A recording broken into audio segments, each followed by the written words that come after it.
일단 지난주 했던 내용을 잠깐 복습하도록 하겠습니다. 지난주 그 강의의 제목은 공산주의 본질 이렇게 돼 있고 민주라는 이름의 독재 이렇게 이제 제목을 잡았었어요.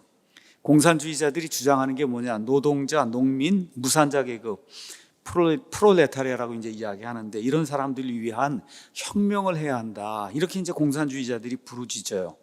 이거 하려면 자본가 계급을 타도하고 사유재산 제도를 폐지해서 이 사람들 얘기하는 게 이겁니다. 사람 위에 사람이 없고 사람 밑에 사람 없는 세상, 부자도 가난자도 없는 평등한 세상, 말 그대로 유토피아를 만들겠다고 공산주의자들이 주장하는 거예요. 사람이 최고다가 다 여기서 나온 겁니다. 사람이 먼저다. 어떤 사람이 맨날 이야기하잖아요. 사람이 먼저다. 그렇죠? 이게 여기서 나오는 거예요. 이렇게 가난한 사람, 프롤레타리아 계급을 내세워서 이 사람들이 혁명을 진행하는데 이제 드디어 혁명이 성공하잖아요. 성공하고 나면 그러면 지도자가 나타나야 되는데 프롤레타리아 이 농민들 말 그대로 무상가들이 수도 없이 많습니다. 그러니까 그 다음 단계가 뭐냐? 노동자, 농민이 어느 나라나 무지하게 많기 때문에 이 모든 사람이 다 지도자 노릇을 할 수 없다는 거예요. 그러니까 어떻게 해야 돼요? 프롤레타리아가 다스리긴 해야 되는데 너무 사람이 많으니까 프롤레타리아를 대표하는 공산당이 다스려야 된다. 그렇죠? 그래서 공산당을 만들고 공산당을 대표하고 지도하는 그러한 이제 사람들이 이제 나타나게 되죠. 그래서 결국 마르크스의 프롤레타리아 독재론은 공산당 독재론이 되는 거예요. 그러니까 이렇게 가난한 사람들 위해야 된다고 혁명을 일으킨 다음에 이 많은 사람이 다 다스릴 수는 없지 않냐. 어떻게 이 사람이 다 대통령이 되고 어떻게 이 사람이 다 국회의원이 되냐. 그러니까 어쩔 수 없이 공산당이 대표로 이제 해야 된다. 그렇죠? 자, 근데 공산당 독재를 이제 시작을 하면 또 문제가 발생해요. 예를 들어 전성기 시절에 소련 공산당원이 몇십만 명이 이제 다다르는데 이 몇십만 명이 다 수상도 하고 국회의원도 할 수가 없잖아요. 그렇죠? 장관이 다 될 수가 없잖아요. 그러니까 결국은 공산당원들을 이끌어 나가는 또 소수의 정예 엘리트 부대, 중앙위원회 소속 지도자들이 국정을 운영할 수밖에 없어요. 자, 그럼 중앙위원회는 또 누구에 의해서 이제 구성이 되냐? 예를 들어 소련에서는 스탈린, 중국에서는 마오쩌둥, 북한에서는 김일성을 따르는 측근들로 이제 구성이 되는 거예요. 그러니까 결국은 누구냐? 맨 마지막에 가면 1인 독재가 되고 마는 거예요. 소련에서는 스탈린 1인 독재, 중국에서는 마오쩌둥, 모택동 1인 독재, 북한에서는 김일성 1인 독재 이렇게 되는 거예요. 그러니까 인민을 위해서 뭘 해야 된다 하고 그냥 해갖고 혁명을 일으킨 다음에는 공산당이 대표로 해야 된다. 공산당 가운데서도 또 대표 위원들이 해야 된다. 그 위원들은 다 누구냐? 1인 독재하는 그 사람들이 측근, 가족으로만 구성이 되는 이런 시스템이 지난 100년 동안 공산주의 국가라는 나라에서는 똑같이 나타나게 됐어요. 하나도 다른 게 없어. 똑같습니다. 그러니까 결국 공산주의 혁명은 프롤레타리아 계급을 위한다고 하면서 혁명을 하지만 결국 공산당 독재로 이어지고 맨 끝에 가선 1인 독재로 맨 끝이 이제 끝나고 만다는 거예요. 그래서 지난주에 나누었던 이 메시지의 핵심 내용은 뭐냐? 공산주의자들이 이런저런 얘기를 많이 하지만 결국은 뭐 하려고 하는 거냐? 권력을 장악하려고 하는 거예요. 권력을. 무슨 수를 써서라도 권력을 장악하려고 하는 거예요. 도덕과 윤리, 수단, 방법 가리지 않아도 돼요. 어떻게 하든지 권력을 장악하려고 하는 거예요. 그럼 오늘은 이 권력 장악을 위해서 이 사람들이 무슨 일을 하느냐? 한마디로 수단과 방법을 가리지 않고 투쟁을 해요. 수단과 방법을 가리지 않고 투쟁을 해요. 그러니까 공산주의를 한마디로 또 요약을 하면 어떻게 요약할 수 있냐? 권력 장악을 위한 투쟁의 기술, 이게 공산주의라는 거예요. 참 무서운 말입니다. 무서운 말이에요. 그러니까 세상에 여러 가지 주의가 있어요. 여러 가지 이념이 있고 여러 가지 사상이 있어요. 이런 것들은 그냥 글자 그대로 그냥 주의고 이념이고 사상인데 마르크스주의 공산주의는 주의고 이념이고 사상일 뿐만 아니라 거기에 덧붙여지는 게 있어요. 반드시 이건 투쟁이고 싸움인 거예요. 그러니까 공산주의자가 된다고 하면 투쟁하는 거, 싸우는 거, 그 기술을 어떻게 해요? 그냥 직업으로 배워야 되는 거예요. 직업으로 배워야 되는 거예요. 학교 가서도 학교 공부 안 하고 직업으로 투쟁하고 싸우는 걸 배워야 되는 거예요. 그래서 공산주의자들은 그 추종자들에게 싸우는 방법을 가르치기 때문에 공산주의를 잘 배우면 그러면 잘 싸우는 사람이 될 수밖에 없다. 그래서 공산주의가 무섭다는 거예요. 이런 다른 거하고 달리 남을 공격해서 쓰러뜨릴 수 있는 그런 기술을 그 내부적으로 10년, 20년, 30년, 몇십 년 동안 가르치고 그런 사람들이 혁명을 해서 그래서 나라를 뒤집어 엎기 때문에 그래서 공산주의가 무서운 거다. 그래서 오늘은 어떤 이야기를 하려고 하냐. 지난주는 공산주의자들은 반드시 권력을 장악하려고 한다. 오늘은 이 사람들이 권력을 장악하기 위해서 어떻게 싸우는가 이 내용을 여러분에게 4가지를 말씀드리도록 하겠습니다. 첫 번째는 평화라는 이름의 투쟁을 합니다. 평화. 여러분 많이 들어보셨죠? 나중에 이제 다니엘서라든지 이런 데 가서 보면 맨 마지막에 적그리스도의 세상이 와요. 근데 적그리스도가 세상에 가서 사람들을 선동할 때 뭘 하냐? 평화를 빌미로 선동한다 그랬어요. 평화를 빌미로 선동을 한다. 그러니까 지금 공산주의자들도 똑같은 거예요. 첫 번째 나오는 게 평화를 빌미로 선동을 하고 투쟁을 하는 거예요. 그래서 공산주의 투쟁의 첫 번째 방법론은 평화라는 이름의 투쟁입니다. 평화. 그러니까 공산주의자들에게는 한마디로 평화도 수단에 불과한 거예요. 목적은 언제나 권력 장악이다. 머릿속에 넣으셔야 돼요. 하여튼 공산주의자들, 이 좌익 쪽으로 나가서 마르크스주의 하는 이런 사람은 무조건 권력을 차지해서 그래서 장기 집권하며 독재, 전체주의 체제를 하려고 하는데 그걸 하려고 하면 투쟁을 해야 된다. 자, 그래서 권력 장악을 위해서 공산주의자를 하는 여러 가지 그 투쟁 형태가 있는데 그 중에 대표적인 형태가 평화 형태로 투쟁을 하는 거예요. 그런데 저와 여러분이 이해해야 될 것이 있어요. 머리에 기억해야 될 것이 있어요. 그건 뭐냐? 공산주의자들이 말하는 평화는 우리 보통 사람들이 생각하는 평화하고 다르다는 거예요. 그러니까 말로 평화 이야기하는데 우리가 생각하는 평화하고 다르다는 거, 이거를 기억을 해야 된다는 겁니다. 그래서 공산주의자들의 그 평화 개념을 이해하기 위해서는 이 사람들의 전쟁관을 먼저 우리가 이해를 해야 돼요. 이 사람들이 뭐라고 얘기하느냐 하면 전쟁은 자본주의 국가들이 자유민주주의 시장국 경제하는 이런 자본주의 국가들이 시장을 확대하기 위해서 무기를 팔기 위해 불가피하게 벌이는 그런 과정이 전쟁이다. 이 사람도 그렇게 전쟁을 표현합니다. 다시 말해 이 자본주의 국가들이 아니면 거기 사는 자본가들이 이익을 창출하기 위한 그런 비즈니스의 일환으로 전쟁을 일으킨다는 거예요. 전쟁을 일으킨다. 이러한 관점이 우리나라 이거 6.25 전쟁에도 그대로 적용이 돼요. 그럼 이 사람들은 뭐라고 얘기하냐? 미국이 전쟁으로 무기를 팔아서 많은 돈을 벌었다.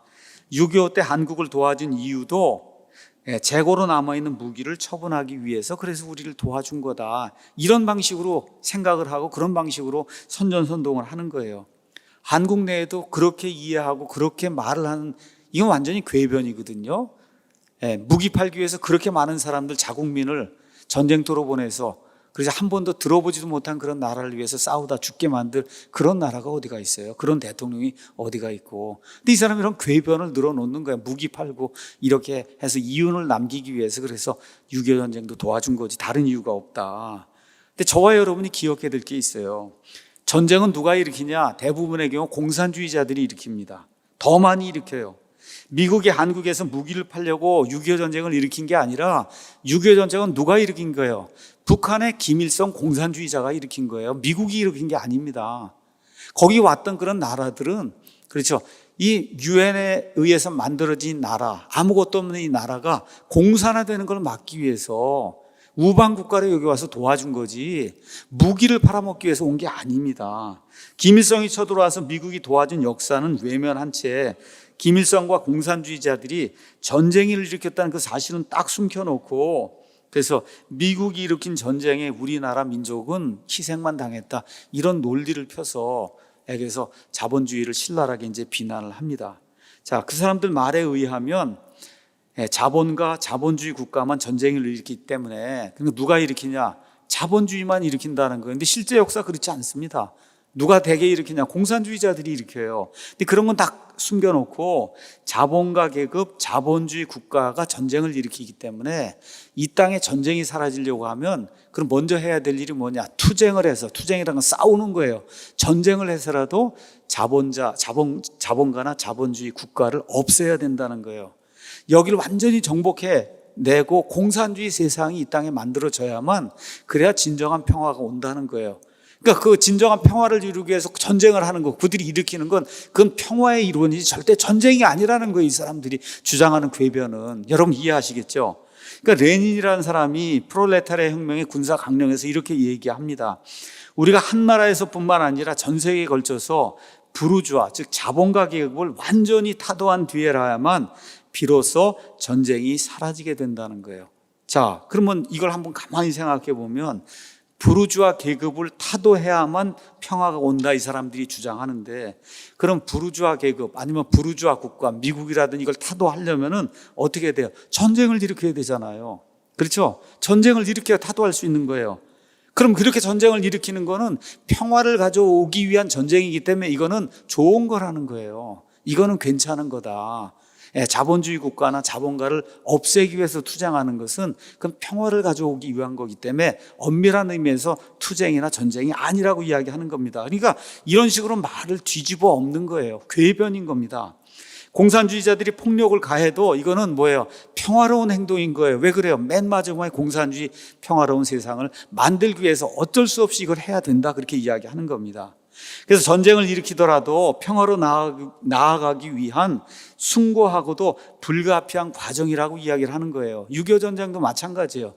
이걸 해서 남한에 있는 모든 부르주아 계급을 없애고 이렇게 해서 공산주의 혁명을 일으켜서 완성을 해서 이 땅에 평화를 가져오려고 하면 어쩔 수 없이 수백만이 죽어도 6.25 전쟁을 해야 된다는 거예요.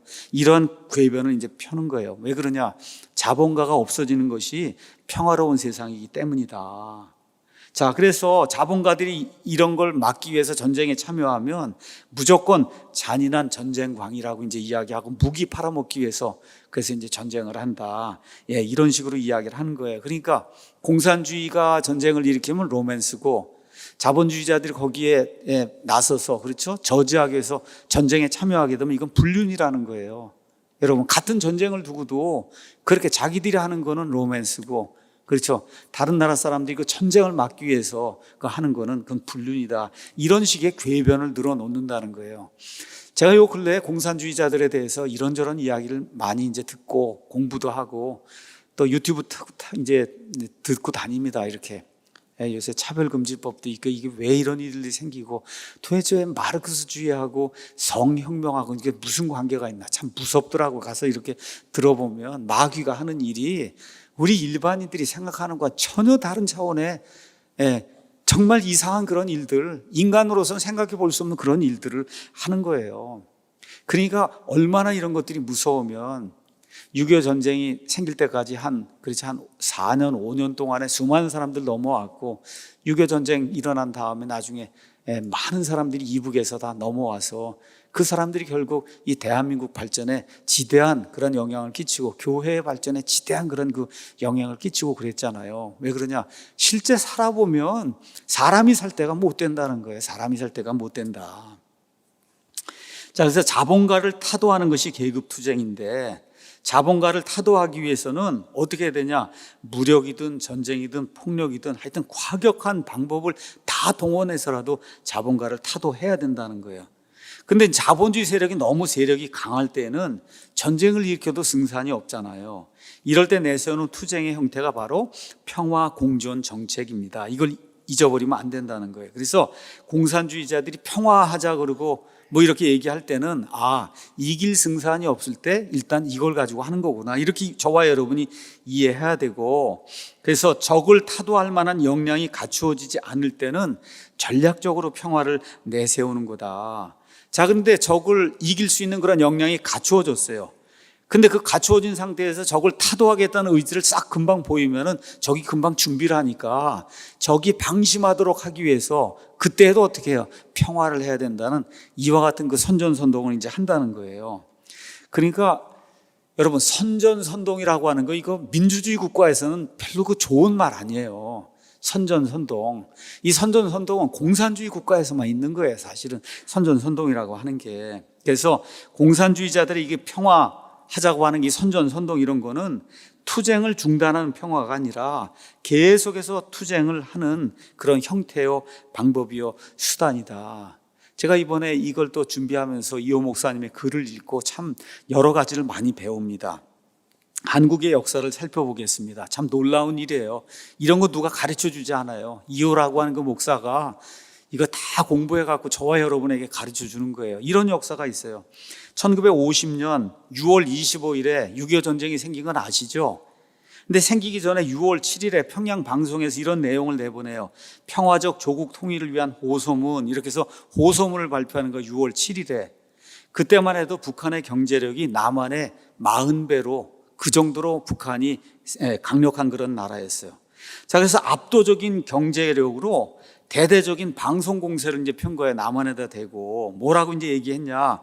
6월 15일부터 17일까지 남한과 북한의 모든 정당, 사회단체 대표자들이 모여서 평화 통일 방법을 논의합시다. 굳이 평양에서 회의할 필요 없다. 서울에서 최고 입법회의를 열자고 이렇게 방송을 내보낸 거예요. 6월 7일 날. 그렇죠? 그래서 6월에 남한과 북한의 정당 사회단체 대표들이 회의를 거쳐 통일 방안을 결정한 다음에 8월 15일에 통일조국의 국회를 서울에서 열자고 그렇게 이제 제안을 한 거예요. 자, 그래서 이거 평화 통일을 호소하니까 이 북한의 메시지를 남한에 살고 있던 많은 사람들이 들은 거예요. 거기 가서 보니까 또 뭐라고 얘기하느냐. 북한에 감금되어 있는 기독교 지도자 조만식과 남한에 감금되어 있는 남로당 지도자 김삼룡, 그 다음에 이주아, 이런 사람들하고 교환도 하고 이렇게 해서 우리가 평화를 이루자 해서 이런 평화 방송을 하는 이런 내용을 내보내기 시작했어요. 방송을 내보낸 지 3일인 6월 10일에 북한이 또 다른 제안을 했어요. 포로로 잡힌 주요 지도자를 교환하자고 하는 그런 평화적인 제안이에요. 그런데 방송을 송출한 6월 10일 평양에서는 어떤 일이 일어났냐. 북한군의 사단장, 여단장들이 모여서 지휘관 회의를 했어요. 회의에서 그때 총참모장이 강건이라는 사람이었는데 이 강건이 사단장들에 이렇게 명령을 했어요. 6월 23일까지 남한을 기습 공격할 수 있는 전쟁 준비를 완료해라. 신호를 보내면 곧바로 기습할 수 있도록 만반의 전투태세를 갖추어라. 그러니까 자기들끼리는 지금 그렇게 하면서 남한에다 대고는 지금 평화 공세를 하는 그런 방송을 내보내는 거예요. 외적으로는 밖에다 대고 매일같이 평화를 외쳐요. 그리고 뭐라고 얘기했냐. 6월 25일 날 조만식, 그 다음에 이주와 김삼룡을 교환하자. 8월 15일에는 서울에서 통일조국을 위한 국회를 구성하자. 이렇게 그냥 계속해서 연일 평화 공세를 외치는 이런 방송을 내보내고 평화 통일을 위한 절차를 밟는 듯한 이런 위장 행동을 했는데 내부적으로는 전쟁을 준비했어요. 전쟁을. 그리고 그들이 남북한의 주요 지도자 교환은 언제 하냐. 6월 25일 날 하자고 그러면 6월 25일 날 전쟁을 일으킨 거예요. 여러분, 이게 공산주의자들이 하는 일이다. 이게 공산주의자들이. 그러니까 겉다르고 속다르고 앞으로 내다 이렇게 보이는 거하고 뒤에서 하는 일이 그렇게 다르다는 거예요. 북한은 6월 25일 날 전쟁을 일으킨 거예요. 그 전쟁을 일으키기 전에 2주 전부터 3주 전부터 평화해야 되겠다고 평화 공세를 펼치고 이렇게 이제 하고는 속에서 다 전쟁 준비하고는 그날 6월 25일 날 전쟁을 일으킨 거예요.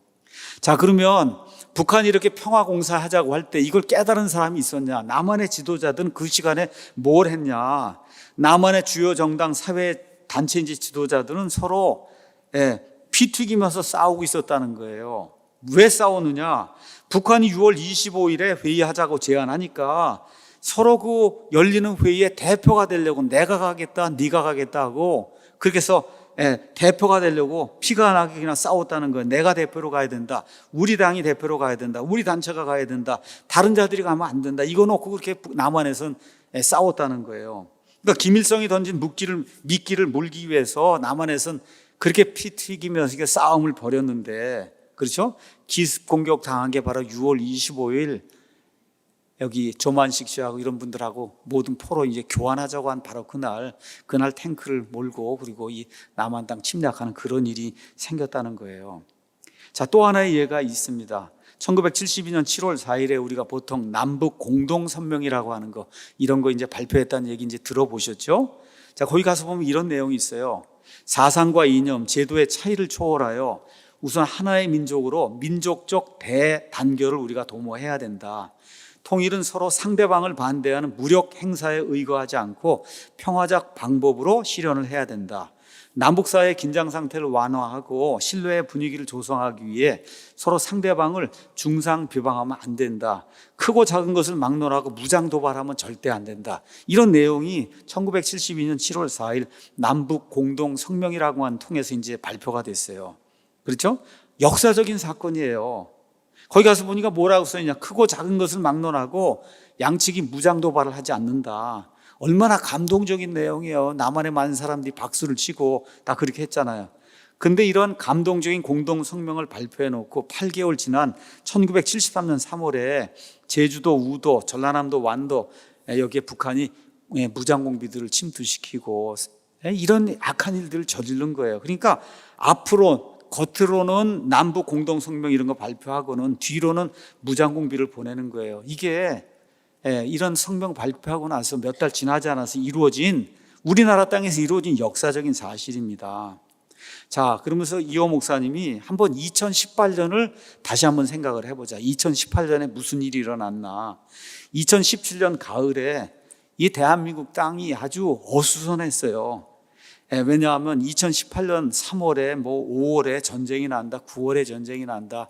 그때 여러분들 물도 사고 라면도 사고 아마 그렇게 하신 분들 굉장히 많았을 거예요. 2년 전에 정말 엄청나게 어려운 그런 시절이 있었어요. 전쟁을 이렇게 예측했던 그런 사람들이 많았어요. 그 당시 미국의 대통령이 트럼프인데 김정은에게 뭐라 그랬어요? 화염과 분노. 그렇죠? 이걸 쏟아붓겠다고 으르렁거렸고, 북한도 뉴욕을 타격한다, 괌을 날려보내겠다, 이렇게 하고 그냥 협박을 했어요. 근데 그 과격하던 분위기가 언제 누그러졌냐? 2018년 1월이 되면서 완전히 누그러졌어요. 특사 외교관들이 왕래하더니 갑자기 북한이 평창 올림픽에 참석하고 판문점에서 회담하고, 그리고는 미국과 북한의 싱가포르 회담이 이제 성사가 된 거예요. 그래서 2018년 들어서 북한이 갑자기 평화 공세를 펼치기 시작했어요. 그랬더니 한국 언론에서는 문재인 대통령이 참 중재를 잘해서 평화가 왔다, 이렇게 이제 보도를 하기 시작했고, 어느 신문에서는 전 세계가 문재인 대통령의 평화 협상 능력과 그 중재를 찬양한다고 이렇게 이제 보도를 했습니다. 근데 북한을 탈출한 태영호 공사가 쓴 책이 있어요. 그 책이 뭐냐? 3층 서기실에서의 암호, 이렇게 이제 돼 있는데, 이 책에는 이런 일이 생기기 전에 북한 공산장들이 무슨 일을 했는지, 뭐를 회의를 했는지, 2016년 5월에, 그러니까 이런 일이 생기기 2년 전에 북한 노동당 7차 대회에서 이 사람들이 무엇을 결의했는가, 그 내용이 그 책에 담겨 있어요. 2016년 5월에 북한 노동당 7차 대회가 열렸어요. 그 7차 대회에서 뭐라고 얘기하냐? 2018년 초부터는 조선, 다시 말해 북한도 핵 보유국의 지위를 공고화하는 평화적 환경 조속에 들어가야 된다. 그러니까 2018년에 평화해야 된다고 쇼가 열렸는데, 그 쇼가 열리기 2년 전에 이미 북한에서는 결의를 다짐하고, 우리가 반드시 핵 보유국의 지위를 획득하기 위해서, 그걸 하기 위해서는 평화 공세를 취해야 된다. 2년 전에 계획했던 거를 2년이 지나서 실천한 거에 지나지 않았다는 겁니다. 그러니까 북한이 생각하는 평화는 우리가 생각하는 평화하고 완전히 다른 거예요. 우리는 북한이 핵을 포기하는 것을 평화라고 생각하는데, 그런데 이런 생각은 남한 사람들이 생각하는 그런 평화지, 북한에 있는 저 공산당들은 그렇게 생각하지 않는다는 거예요. 그럼 북한 공산당들이 생각하는 평화는 뭐냐? 2016년에 조선노동당 7차 대회에서 그들이 결의한 평화는 핵 보유국의 지위를 공고하게 만드는 그런 평화예요. 그러니까 다시 말해 북한이 핵을 보유하고 있는 상태가 그들의 입장에서는 평화라는 거예요. 그러니까 우리가 생각하는 평화는 핵을 치워야 평화잖아요. 그렇죠? 근데 북한이 생각하는 평화, 그거는 다른 거예요. 북한이 핵을 가지고 있는 게 그들에겐 평화라는 거예요. 그러니까 이게 공산당들은 그들이 쓰는 말과 우리가 쓰는 말이 서로 아다르고 어다른 거예요. 여기에 지난 한 2년 동안 트럼프가 놀아나고 이렇게 하다가 결국은 정신을 차리고 지금 어떻게 좀 제대로 해보려고 하는 그런 노력을 하고 있는 것 같아요. 그래서 공산주의자들에게는 자본주의 국가를 타도하는 게 평화다. 이 남한, 대한민국 땅을 타도해서 공산당 아래로 넣는 게 그들의 평화라고 하는 거. 그래서 자본주의 국가인 미국이 핵을 가지고 있기 때문에 그 핵을 언제든지 사용할 수 있는 미군을 남한에서 철수시키는 게 그들이 생각하는 평화예요. 이 남한 땅에서 이 핵 우산이라고 할까? 미국이 가지고 있는 이런 모든 거를 철수시키고, 그래서 이 남한 땅 전체를 자기들 수하에 넣어서 마음대로 이렇게 다스리려고 하는 거, 이게 북한 공산당원들이 생각하는 그런 평화라고 하는 거, 이런 뜻을 저와 여러분이 꼭 기억을 해야 됩니다. 그래서 공산당은 최종 목표가 뭐냐? 권력 장악이에요. 권력 장악을 하기 위해서 뭘 하냐? 투쟁을 해야 돼요. 그 투쟁 중에 가장 크게 내세우는 그런 투쟁이 평화를 빌미로 한 그런 투쟁이라고 하는 거, 이걸 기억하고, 북한에서 무슨 평화 얘기하면 그게 우리가 생각하는 평화하고 다른 거다, 이걸 우리가 잘 기억을 해야 됩니다. 두 번째는 통일 전선 전술 투쟁을 가르쳐요. 통일 전선 전술 투쟁, 이건 뭐냐 하면 레닌이 이렇게 이야기했습니다. 오직 혁명가의 손으로만 혁명을 할 수 있다고 생각하는 것은 공산주의자가 범하는 가장 큰 그리고 가장 위험한 오류다. 그러니까 이렇게 프롤레타리아 혁명을 하려고 하면 소수 정예부대를 만들어야 돼요. 그러니까 직업적으로 혁명을 일으킬 수 있는 혁명투사들을 이제 만들어야 돼요. 그런데 이 혁명투사들만 가지고는 공산주의 혁명을 완성하는 게 불가능하다는 거예요. 그러니까 어떻게 해야 돼요? 통일전선 전략을 만들어야 된다. 통일이라고 하는 건 딴 게 아니에요.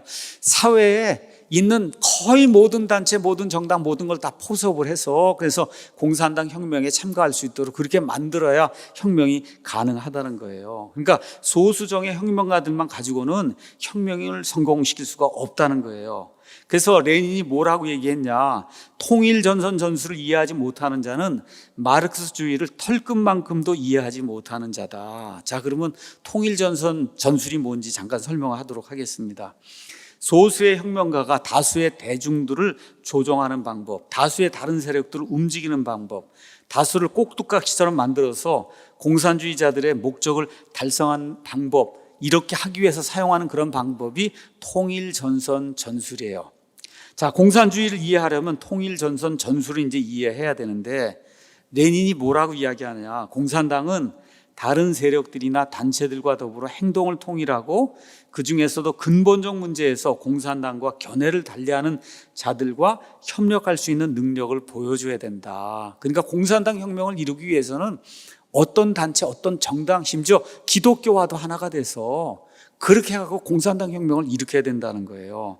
그러니까 혁명을 위해서 다른 세력들하고 연합을 해서 통일전선을 구축해야만 투쟁에서 이길 수 있다, 이걸 가르치는 게 공산주의자들의 통일전선 전술이에요. 근데 노선이 비슷한 단체끼리만 하는 게 아니에요. 근본적 문제에서 공산당과 견해를 달리하는 자들과도 협력을 할 수 있어야 공산당 혁명이 가능하다는 거예요. 예를 들어 보겠습니다. 자, 기독교인들은 하나님을 믿는 사람들이에요. 하나님이 있다고 믿는 유신론자예요. 하나님이 살아계신다고 믿어요. 맞습니까? 이건 아주 근본적인 문제예요. 그러니까 유신론을 빼고는 기독교를 생각할 수가 없어요. 그러니까 하나님이 계신다고 믿는데 그거 빼고 나머지를 가지고 우리가 믿자 하면 이건 말이 안 되는 거잖아요. 자, 그런데 이런 근본적인 문제에서 기독교인과 견해를 달리하는 자들은 우리가 뭐라고 얘기하냐? 무신론자라고 이야기합니다. 그렇죠? 자, 그러면 기독교인들이 무신론자들하고 연합해서 적과의 동침을 이룰 수 있겠냐는 거예요. 우리는 할 수가 없는 거예요. 우리 하나님이 있다고 믿는 거고, 이 공산주의자들, 진화론자들은 하나님이 없다고 믿는데 어떻게 우리가 같이 예배를 드릴 수가 있어요? 안 되는 거잖아요. 그래서 다른 부분은 그냥 눈 감고 넘어갈 수 있어도 기독교인이라고 하면 하나님이 없다는 명제에 어떻게 우리가 동의할 수가 있냔 말이에요. 안 되잖아요. 그렇죠? 안 됩니다. 그건 안 돼요. 뭐 교리적으로 다른 게 있다, 뭐 예정론을 믿는다, 뭐 아니다, 뭐 이런 건 다를 수가 있어도 하나님이 없다고 하는 사람들하고 어찌 같이 와서 예배를 드릴 수 있냐 말이에요. 이건 불가능한 거예요. 그래서 지역적인 문제에 대한 생각이 다르면 그냥 연합은 가능해도 근본적인 문제에 대해서 생각이 반대가 되면 그럼 협력할 수가 없고 연합할 수가 없는 거예요. 근데 레닌은 뭐라고 이야기하냐? 근본적인 문제에서 견해를 달리하는 사람들과도 연합을 하고 동맹을 할 줄 알아야 진정한 공산주의자가 된다는 거예요. 이런 사람들이 공산주의 혁명을 완성할 수 있다는 거예요. 그러니까 하나님이 없다고 생각하는 공산주의자들이 하나님이 있다고 믿고 하나님을 잘 믿는 기독교인들하고 연합할 수 있을까요, 없을까요?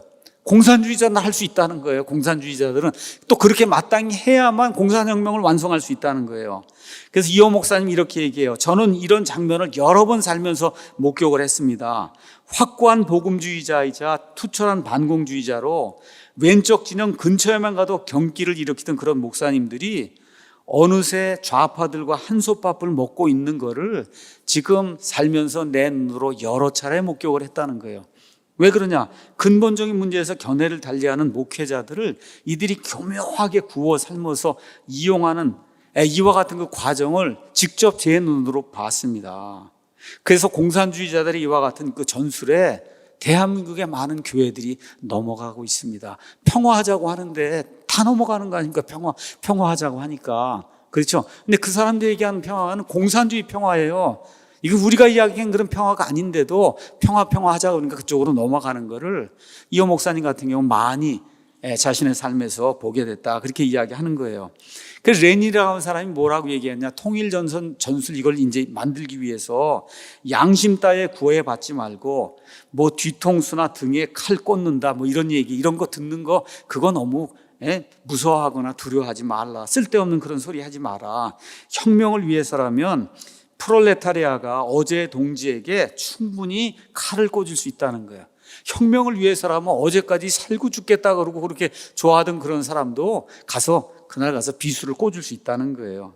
그래서 이 프롤레타리아의 계급적 독자성을 항상 염두에 둬야 된다. 양심의 가책 따위는 쓰레기통에 갖다 버려야 된다. 이게 레닌이 이야기하는 거예요. 양심의 가책 따위 이런 거 느끼는 사람은 공산주의 혁명할 수 없다는 거예요. 지금 우리 사회를 한번 보세요.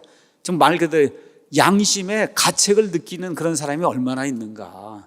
정말 무슨 일을 하면서 정권을 유지하고 뭐 해서 무슨 정책을 내놓고 하는데 정말 무슨 생각을 하고 저런 일을 하는 걸까 알 수가 없는 그런 사람이 너무 많은 겁니다. 근데 이걸 읽어보고 직접 제 아버지의 공산주의 체험을 이제 제가 들어보고 이렇게 이제 하면서 뭐 있는 그대로를 이야기하는 거예요. 역사의 진실이에요. 그래서 양심이고 뭐 이런 게 다 마비가 된 사람들이 공산주의자다. 저와 여러분 아주 철두철미하게 그걸 인식을 하고 그리고 공산주의자들 대해야 된다는 겁니다. 자, 그 다음에 이제 뒤통수 치는 배신까지도 혁명으로 미화하고 세뇌해서 양심을 마비시키고 수단 방법을 가리지 않기 때문에 한 줌밖에 안 되는 공산주의자들이 전 세계 100개국 이상을 공산화시켰다는 거예요. 여러분 공산화가 쉬운 게 아니잖아요. 근데 그게 어떻게 공산화가 되냐? 양심이 마비가 되지 않고는 그런 비열한 일, 그렇죠? 어제 동지를 가서 칼을 찔러 죽이고 하는 그런 일 우리 어떻게 할 수가 있어요? 우리 정상적인 사람 할 수가 없거든요. 그런데 이러한 사람들이기 때문에 그런 일이 가능했다. 역시 한 줌밖에 안 되는 주사파 공산주의자들이 어떻게 5천만 명이 넘는 이 대한민국을 지금 좌지우지하고 있는지 우리가 한번 생각을 해봐야 된다는 거. 이 정도로 무서운 사람들이다. 이 정도로 무서운 사람들이다. 이걸 꼭 기억을 하라는 겁니다. 세 번째 이 사람들이 내세우는 게 언론과 대중선동의 전술을 사용해야 된다. 이걸 가지고 싸워야 된다는 거예요. 자, 레닌이 이제 뭐라고 얘기했냐? 전위부대, 그러니까 전위부대는 맨 앞에 나가서 싸우는 정예부대를 이야기하는 거예요. 이런 그 전위부대가 만들어졌다고 곧바로 혁명을 추진하는 것은 죄악이라고 이야기했어요. 죄악. 전위부대가 만들어졌어요. 혁명가들이 만들어졌어요. 이 사람만 데리고 하면 안 된다는 거예요. 어떻게 되냐? 언론을 장악해서 대중이 다 이거를 지지할 수 있도록 대중에게 선동을 가해서 대중을 세뇌시켜야 된다는 거예요. 이게 돼야만 그래야 공산주의 혁명이 가능하다는 거예요. 그렇죠? 자, 이렇게 하기 위해서 언론을 통한 대중 선동이 필요하다는 거예요. 자, 폭로와 선동이 대중에게 광범위한 영향을 미치려면 이런 그 폭로 아니면 선동을 위한 도구가 있어야 되는데 그 도구는 뭐냐? 언론이라는 거예요.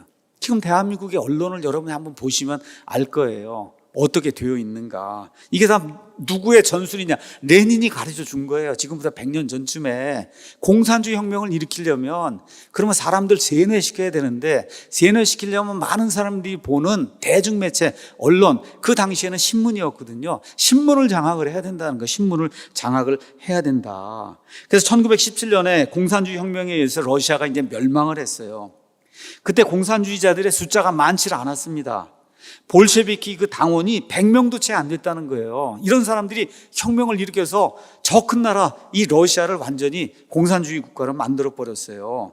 100명도 안 되는 혁명가들이 한반도 면적의 100배가 넘는 대제국 러시아를 어떻게 무너뜨렸느냐.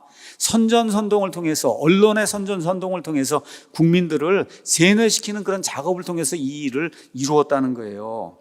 볼셰비키 당원 숫자가 100명도 안 됐지만 공산당의 호의적인 신문은 41개나 있었다는 거예요. 29개는 러시아 신문이었고, 러시아로 이렇게 발간되는 그런 신문이고, 12개는 다양한 소수민족의 언어를 사용하는 그런 신문이에요. 그래서 41개 신문을 통해서 정부의 약점을 물어뜯고 공격하고 폭로하고 선동을 하니까 한 번 듣고 두 번 듣고 세 번 듣고 100번, 1000번을 들으니까 어떻게 돼요? 거기 살던 러시아 사람들이 공산주의 혁명을 해야 되겠구나. 그래야 평화가 이루어지겠구나. 이렇게 생각하게 되었다는 거예요. 그래서 공산주의자들이 41개 신문을 이용해서 혁명에 성공한 다음에 한 일이 뭐냐? 1917년 11월 10일에 혁명이 성공한 지 딱 3일 만에 한두 곳을 제외하고 모든 신문을 다 폐간을 시킨 거예요. 여러분 이해하시겠죠?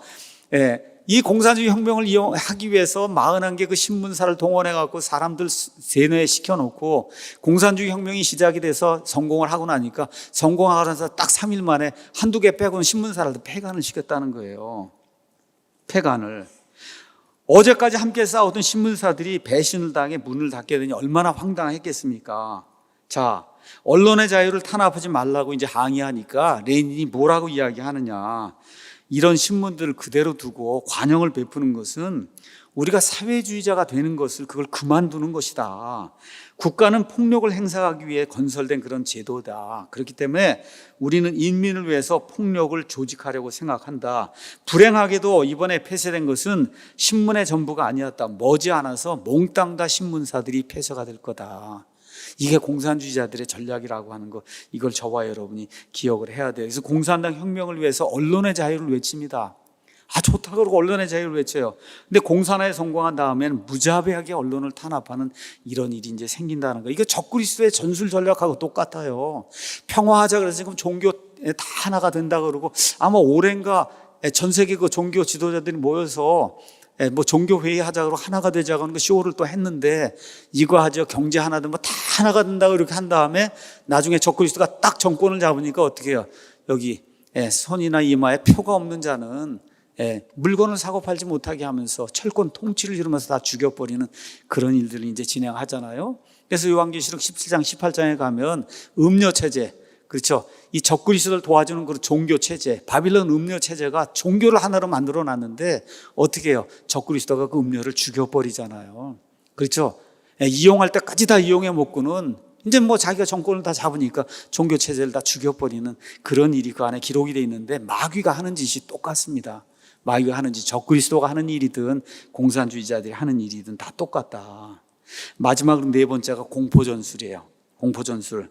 자, 레닌이 또 뭐라고 얘기했냐. 승리를 획득한 공산당은 그 투쟁을 헛되게 하고 싶지 않다면 그들의 무기가 반동들에게 불러일으키는 공포를 통해서 그 지배를 유지하지 않으면 안 된다.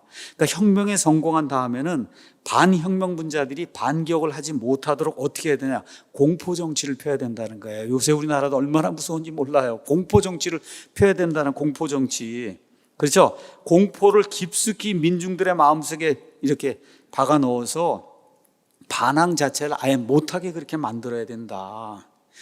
중국 공산당 지도자였던 주경문이라는 사람이 폭풍 10년이라는 책을 썼어요. 그의 기록에 따르면 중국 공산당이 정권을 잡은 다음에 우익 인사들 탄압하기 위해서 80가지 살인 방법을 사용했다. 이게 기록이 돼 있어요. 80가지. 여기 그 이호 목사님 원래 원고에는 그 중에 한 7, 8개 설명이 돼 있어요. 이런 방법으로 사람을 죽여요. 이 상상을 못하는, 단순하게 총 쏴서 죽이는 게 아니에요. 옛날에 이제 중세 암흑 시대에는 예수님 믿거나 이런 사람이 가죽을 발라서 죽이기도 하고 그랬거든요. 이런 형태로 지금 21세기의 중국의 공산당들이 우익 인사들 탄압하는 80가지 방법을 동원해서 이 우익 인사들 다 죽이는 그런 일을 했던 거예요. 그렇게 했는데 어떻게 하느냐, 또 사람들을 모아놓고 죽입니다. 그냥 이렇게 몰래 죽이면 안 돼요. 어떻게 사람들을 모아놓고 죽이면, 북한에서도 자기 고모부고 누구 죽이면 어떻게 해요? 사람들 다 보는 데서 죽이잖아요. 어떻게 해요? 공포를 불러일으키게 하려고, 절대 반항하지 못하도록 그렇게 하려고 사람을 모아놓고 잔인하게 죽이는 장면을 보여줘서 공포심을 심어주고 반항하지 못하게 만드는 이것이 공산주의자들의 마지막 공포 전술이다.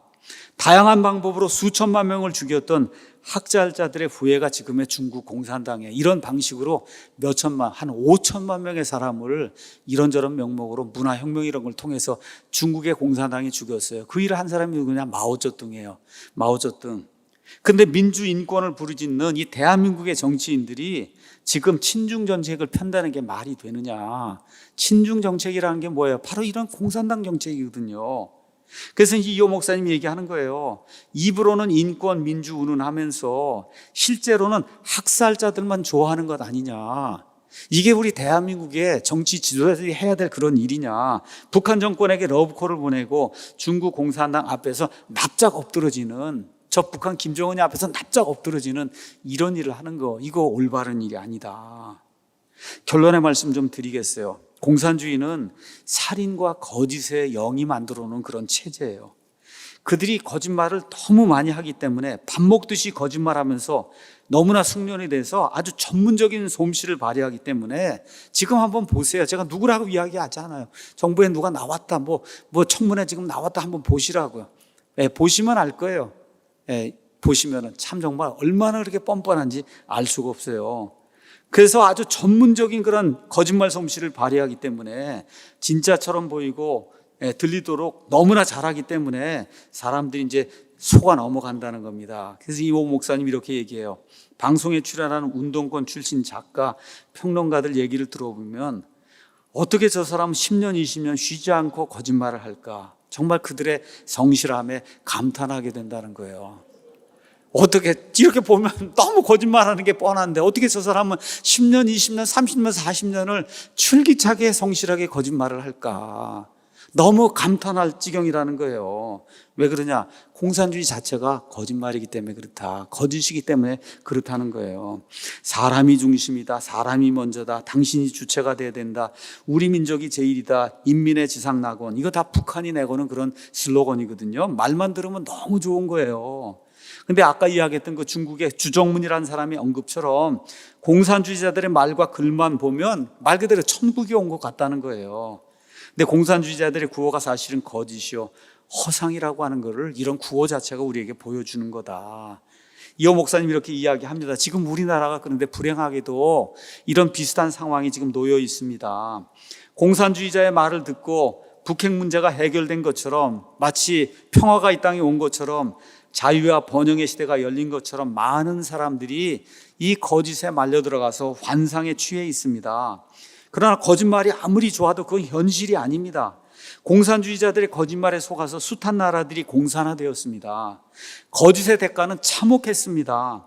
거짓말에 속았던 국민들은 독재 아래 신음했고 경제가 무너져 굶어 죽어야 했습니다. 이건 먼 나라, 아니 아주 오래전 이야기가 아니에요. 바로 옆에 있는 저 베네수엘라, 그렇죠. 그렇게 잘 사는 나라 베네수엘라, 아르헨티나, 그리스, 스페인 이런 나라들이 지금 똑같은 그런 상황 속에 놓여 있어요. 이걸 우리가 봐야 되고, 우리가 한 동포라고 이야기하는 저 북한, 이 북한을 저와 여러분이 직시를 해야 되는 거예요. 나라가 제대로 운영되면 공산주의 극좌파는 무너질 수밖에 없어요. 제대로 된 나라에 공산주의가 침투하기가 어렵습니다. 그래서 만일에 어느 나라의 극좌파 공산 세력이 침투해서 성공하면 그 나라는 반드시 망할 수밖에 없습니다. 이것이 공산주의 극좌파의 비극인 거예요. 그래서 공산주의는 멸망과 사망의 이데올로기다. 사람을 죽이는 거예요. 멸망시키는 거예요. 그래서 결국은 몇 사람 빼고는 다 이 세상에 가장 불쌍하게 못 사는 사람을 만들어 놓는 게 그게 공산주의라고 하는 거. 그래서 공산주의의 본질과 전략과 전술은 뭐냐? 거짓말이에요. 거짓이야말로 공산주의의 알파와 오메가다. 멋있는 말인 것 같아요. 알파와 오메가, 처음과 시작이 그냥 거짓이에요. 그들의 거짓말에 속아서 많은 나라가 공산화되었고, 공산화에는 성공했지만 어떻게 돼서 나라가 완전히 멸망되는 이런 일이 수많은 나라에서 이제 발생을 하게 된 겁니다. 오늘 우리가 예레미야 5장 말씀 1절, 2절을 읽었어요. 그때나 지금이나 똑같아요. 그때는 바빌론에 의해서 유다 왕국이 멸망한 그와 같은 시점이었어요.